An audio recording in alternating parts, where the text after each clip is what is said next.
Mesdames, Messieurs, c'est l'heure de l'actualité. Soyez les bienvenus. Les titres, les pasteurs de la région ecclésiastique Golfe Ouest de l'Église des Ades du Togo se sont réunis au siège de la dite région pour le compte de leur deuxième rencontre de l'année 2025. Un moment de ressourcement et de renouvellement placé sous le thème la sanctification du serviteur de Dieu. Les détails à suivre.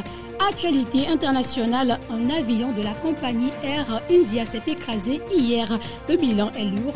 Les causes de cet incident ne sont pas encore élucidées. Santé pour démarrer cette édition, le deuxième congrès national de la Société de cardiologie du Togo a démarré hier. Une rencontre placée sous un double thème, l'hypertension artérielle HTA et les maladies thromboemboliques veineuses MTEV. Près de 150 experts de la santé venus de plusieurs pays y ont pris part.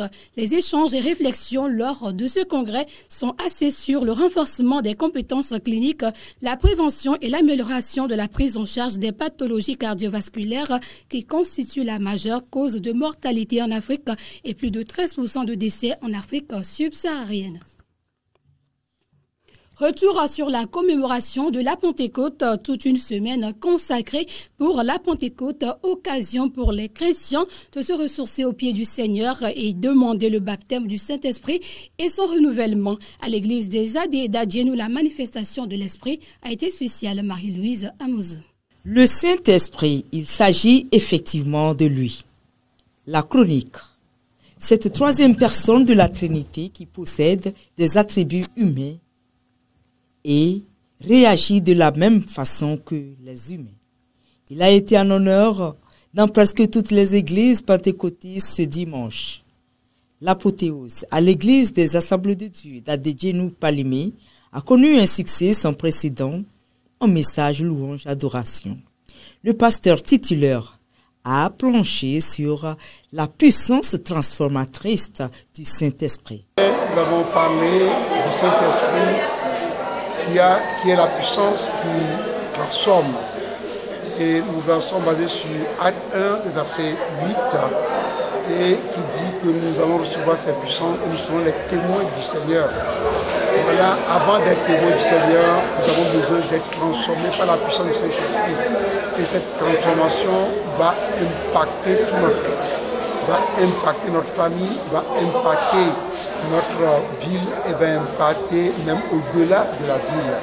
Donc le Seigneur voudrait que nous soyons transformés, que l'Église soit transformée et que ce soit une Église puissante.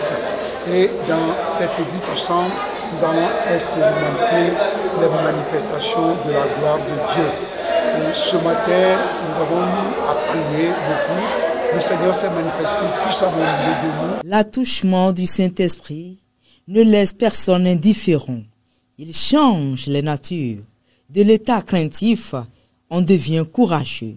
Tel il l'a fait pour Pierre, qui était craintif, puis moissonna plus de 3000 âmes le jour de la Pentecôte. Sur le thème, le Saint-Esprit, la puissance qui transforme. Et dans sa prêche, ce que j'ai retenu, l'Esprit transforme, donne la puissance, la capacité de pouvoir réaliser des miracles par le nom de Jésus-Christ. Donc, toute personne qui repose la puissance de Dieu, cette personne est transformée. Et cette personne qui était une personne ordinaire peut accomplir des choses extraordinaires. On a compris que le Seigneur avait donné une recommandation aux disciples. Et il leur a demandé de rester à Jérusalem et ils vont recevoir une puissance. Nous savons que cette puissance a eu une portée dans leur vie. Hier, par exemple, qui avait renié Jésus-Christ, après avoir reçu cette puissance, il s'est levé, il a prêché la parole de Dieu. C'est de la manière que nous aussi aujourd'hui, quand nous recevons cette puissance, nous aurons une transformation dans notre vie. Car aujourd'hui, les pierres ne sont plus là, c'est nous qui sommes là aujourd'hui. Et le Seigneur veut nous utiliser pour de grandes œuvres. Où sont les Élis du siècle? Par l'esprit de prière, Dieu utilise ceux qui sont prédisposés par l'Esprit Saint, car la prière faite avec ferveur par une Personne juste s'élevant à la suite d'un besoin ressenti et résultant de l'œuvre de Dieu possède une grande puissance pour opérer des changements. Jacques 5, verset 16, version Darby.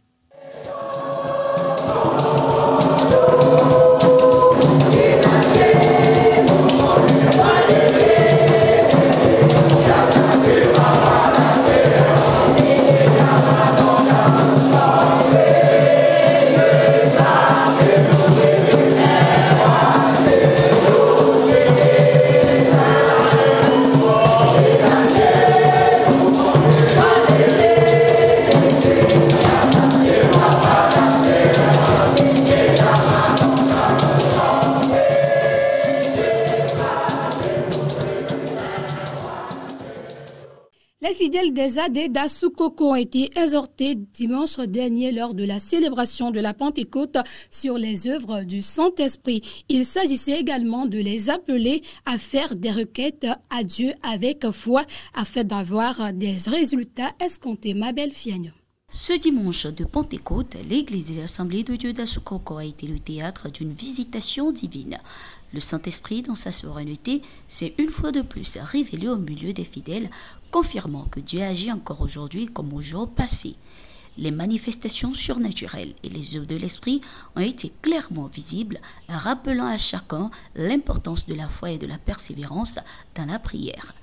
L'atmosphère était chargée d'une onction palpable, une occasion spéciale d'exhorter les fidèles à demander et à faire des requêtes à Dieu avec foi. Le Saint-Esprit est offert à tout le monde, mais nous devons demander.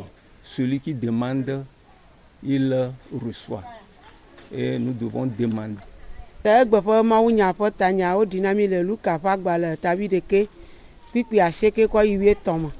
Obana mi abianu la mi bianu kple xɔse mi bianu eye wana mi di eye mi akpɔe ne mi ƒoƒo awa ʋui na mi ne nane le ame ɖe si eye wo ya wo hiã bena wonena o vɔa ne va yina ko ne ŋua bia ŋko zɔzɔm yiyi ma wo me wona go vɔ ke ne nɔ te ɖe teƒe ɖeka eye ne ŋua bia ma woana o ne zɔm yiyi ma efia be ŋua me hiã o ta ena be mete nɔ te ɖe ŋu ta mi abia ŋu ɖe sia ɖe kple xɔse kple kakaɖedzi ekema wana mi.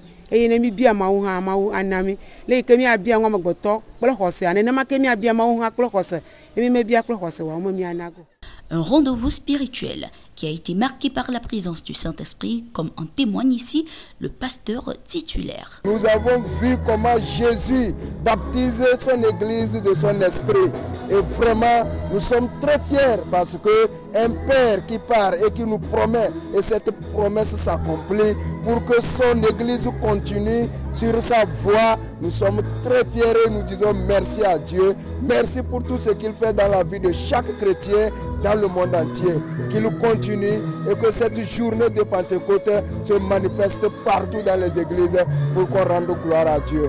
Chaque fidèle est fier, il veut le sortir, aller témoigner de cette promesse, de cette descente du Saint-Esprit. Et nous croyons que l'Esprit là va diriger ce village au nom de Jésus-Christ. Le Saint-Esprit, le réconfort, le guide parfait envoyé comme consolateur pour chaque chrétien, l'aide en tout temps. Ses œuvres sont réelles, il suffit d'y croire.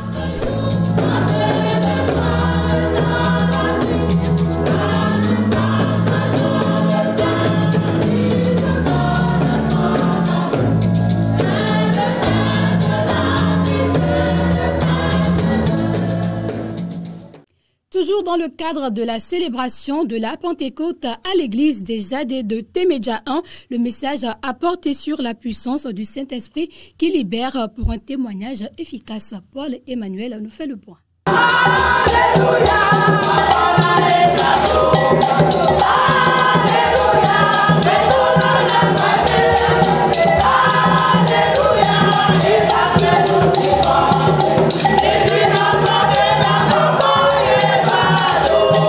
Alléluia, La puissance du Saint-Esprit s'est manifestée dimanche dernier à l'église des Assemblées de Dieu de Temeja. Plusieurs ont reçu le baptême dans le Saint-Esprit, d'autres encore ont été renouvelés. Après le revêtement de la puissance, il a été rappelé aux fidèles qu'ils doivent être des témoins efficaces. Et pour cela, il faut être affranchi de la peur, du doute, de la paresse, des influences démoniaques et des œuvres de la chair.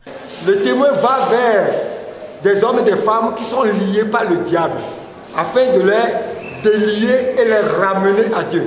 Mais si lui-même est dans les liens, alors il ne pourra pas vraiment accomplir sa mission comme il faut. Voilà pourquoi nous avions beaucoup prié, d'abord pour que chacun soit libéré de ses faiblesses, les faiblesses qui sont liées à notre nature humaine.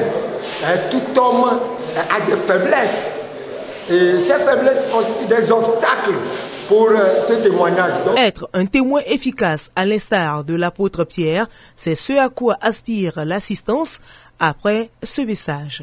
Le pasteur nous a fait savoir que lorsque nous avons le Saint-Esprit, cela nous permet d'être affranchis de nos faiblesses charnelles, de la paresse que nous avons à adorer Dieu. Et cela va nous permettre de mieux servir Dieu. C'est cette partie du message qui m'a le plus marqué.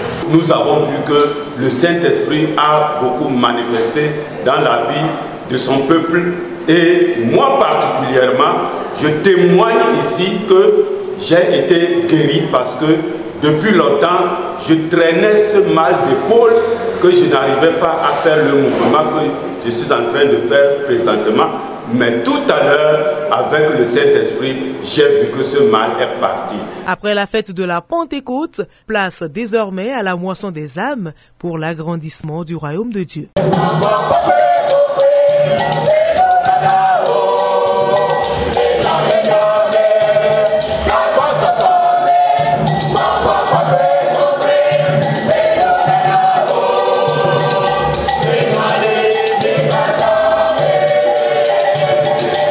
Je vous le disais en titre, hier, les pasteurs de la région Golfe-Ouest de l'église des Ades du Togo se sont réunis pour un moment de communion et de réflexion. Au cœur de cette rencontre, un thème fondamental, la sanctification du serviteur de Dieu. Un voyage spirituel qui vise à favoriser une vie d'intégrité et de dévotion. Élodie Yentabré.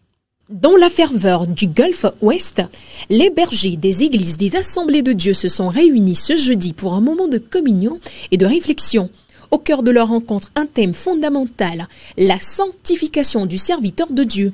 Un voyage spirituel qui vise à renforcer leur engagement et à favoriser une vie d'intégrité et de dévotion. Nous sommes toujours dans l'objectif de conduire la pastorale, les pasteurs à pouvoir mener une vie d'intégrité et impacter positivement la vie des fidèles dans nos différentes églises locales. Nous rendons grâce au Seigneur. L'enseignement porte sur la sanctification du serviteur de Dieu.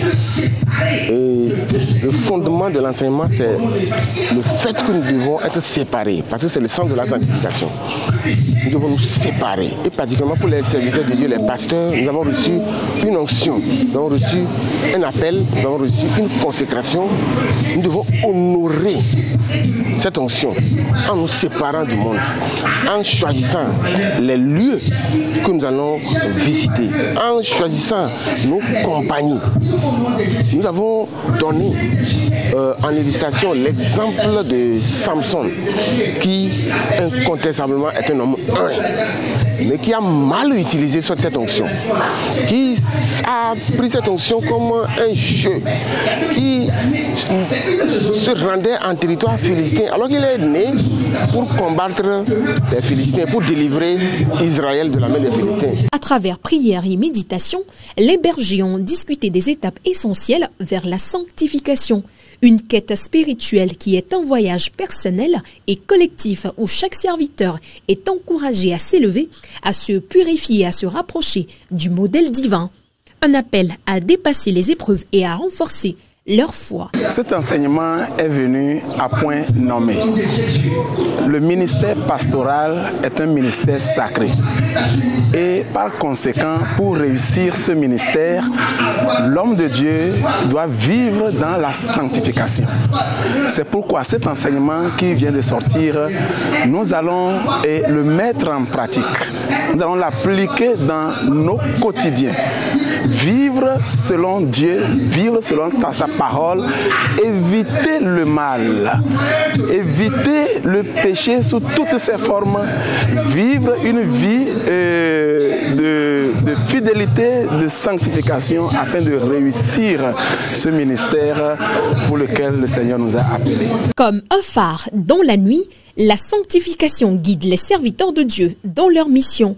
Ce rassemblement empreint de prière et de rassemblement fraternel illustre la détermination de ces bergers à incarner les valeurs qu'ils prêchent. Page internationale, une triste nouvelle a secoué le monde hier. Un Boeing 787 de la compagnie Air India qui transportait 242 passagers à destination de Londres s'est écrasé juste après son décollage à proximité de la ville d'Ahmedabad. Seul le passager du siège 11 a survécu. Une partie de l'avion s'est écrasée sur une résidence de l'université de médecine, faisant une vingtaine de victimes. Selon les informations diffusées par les chaînes locales, le bilan pour l'heure fait état de 265 morts. Les causes de cette tragédie restent pour le moment méconnues. Et c'est la fin de ce journal. Merci de votre fidélité à la RTJVA. Excellente suite de nos programmes. À la prochaine.